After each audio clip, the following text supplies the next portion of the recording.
অনুষ্ঠানে আসলে আল্লাহ খুশি হয়, আর বাজারে গেলে শয়তান খুশি হয়। এখানে আমরা আসতে চাচ্ছি না। কেন? এখন আলোচনার মধ্যে বুঝবো।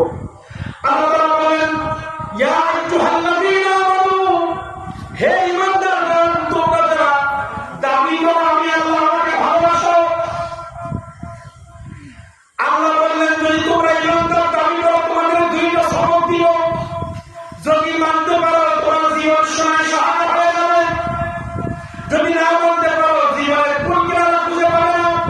অশান্তি অশান্তি, কারণ এই দুইটা কাজ যদি তোমার মধ্যে না থাকে শয়তান এসে তোমাকে হস্তক্ষেপ করবে। আর যদি তুমি ঈমানদার হওয়ার পরে এই দুইটা কাজ করতে পারো, আল্লাহর কসম শয়তান আপনার শরীরে স্পর্শ করতে পারবে না। আর এই দুইটা কাজ যখন আমরা না করতে পারবো, আমাদের চোখে শয়তান ওয়াসওয়াসা দিবে, আমাদের লজ্জার স্থান শয়তান ওয়াসওয়াসা দিবে, আমাদের কথার মধ্যে শয়তান ওয়াসওয়াসা দিবে, চাকরির চেহারে শয়তান ওয়াসওয়াসা দিবে, ব্যবসার মধ্যে শয়তান ওয়াসওয়াসা দিবে, স্বামী স্ত্রীর মধ্যে শয়তান ওয়াসওয়াসা দিবে, বাবা সন্তানের মধ্যে ভালো সৃষ্টি করবে শয়তান ওয়াসওয়াসা দিবে, ভাইয়ের ভাইয়ের সাথে সম্পর্ক নষ্ট করে দিবে শয়তান ওয়াসওয়াসা দিবে।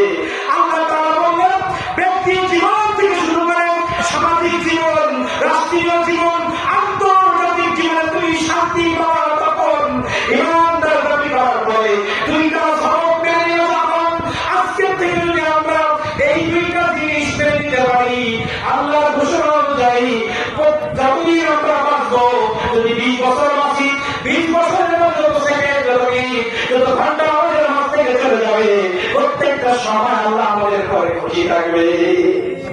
যা করবো আল্লাহ কবুল করে নিবে। প্রথম হচ্ছে কি? ইত্তাকুল্লাহ। ইত্তাকুল্লাহ, আল্লাহ বলছে আমাকে ভয় করো। ঈমানদারের জন্য কারণ আল্লাহ ভয় যদি আপনি আমি না করি, তাহলে এই আয়াতগুলো আমরা ঈমানদার হতে পারি না। ঈমানদারদের জন্য, বেঈমানের জন্য না। ঈমানদারদেরকে আল্লাহ দেখে বলছেন, যদি তোমরা ঈমানদার হয়ে থাকো, যদি আমাকে বিশ্বাস করে থাকো, প্রথম কাজ হচ্ছে ইত্তাকুল্লাহ, আমি আল্লাহ আমাকে ভয় করতে হবে। এখন এই ভয় কিভাবে করতে হবে রসুল শিখাই দিয়েছেন সাহাবীদের। রাসূল সাল্লাল্লাহু আলাইহি ওয়াসাল্লাম আল্লাহর ভয় হচ্ছে এটাই, তুমি সব সময় মনে করবে আল্লাহ তোমার সামনে প্রেজেন্ট। তুমি বক্তৃতা ইচ্ছা মনে করবে আল্লাহ তোমার সামনে। রাসূল বলতেছে, এর আয়াত আছে, তুমি মসজিদে ঢুকতেছ, তুমি মনে মনে চিন্তা করবে আল্লাহ আমাকে দেখতেছে, এটা আমার ভয়। ভয় না হলে আপনি এটা মনে করতে পারবেন না। তুমি এখন বাজারে যাচ্ছ, মনে করবা আল্লাহ তোমার সামনে, তাহলে তুমি পাটা আস্তে আস্তে ফেলবা, মুখ দিয়ে গালি দিতে পারবে না। তুমি যখন বাড়িতে ঘুমাইতে যাবা, মনে করবা আল্লাহ আমাকে দেখতেছে, আল্লাহ আমার সামনে। তারপরে আল্লাহ আমাদেরকে সৃষ্টি করেছেন ইবাদত করার জন্য। ইবাদত শুধু নামাজ নয়, ঘুম, বাথরুম, খাওয়া দাওয়া, বাজারে যাওয়া, বাজার থেকে আসা, মসজিদে যাওয়া, ঘুমাইতে যাওয়া, 24টা ঘন্টার মধ্যে, একদিনের মধ্যে 24টা ঘন্টা, এই 24 ঘন্টার মধ্যে যত মিনিট, যত সেকেন্ড রয়েছে, প্রত্যেকটা সেকেন্ড মিনিট আল্লাহর গোলামি করা হচ্ছে ইবাদত। আল্লাহর ইবাদত। এখন এই 24টা ঘন্টা আল্লাহর ভয় নিয়ে ইবাদত করা হচ্ছে ইবাদত। ইবাদতের লক্ষ্য কি?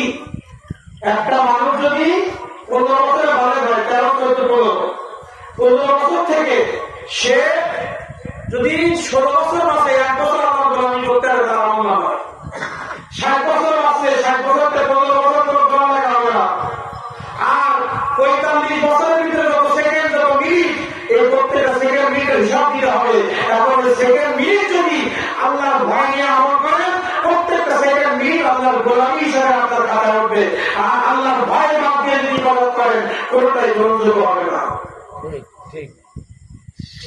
আল্লাহ বলছে কি, তুমি আমার ভয় অর্জন। দেখেন এই দুইটা সবক আমাদের নেই বিদায় আমরা কি বিপদে আছি, আলোচনার শেষে আমরা মিলাই বাড়ি নিয়ে বাড়ি যাবো, মিলাই নিয়ে যাবো। তাফসীরের উদ্দেশ্য কি জানেন?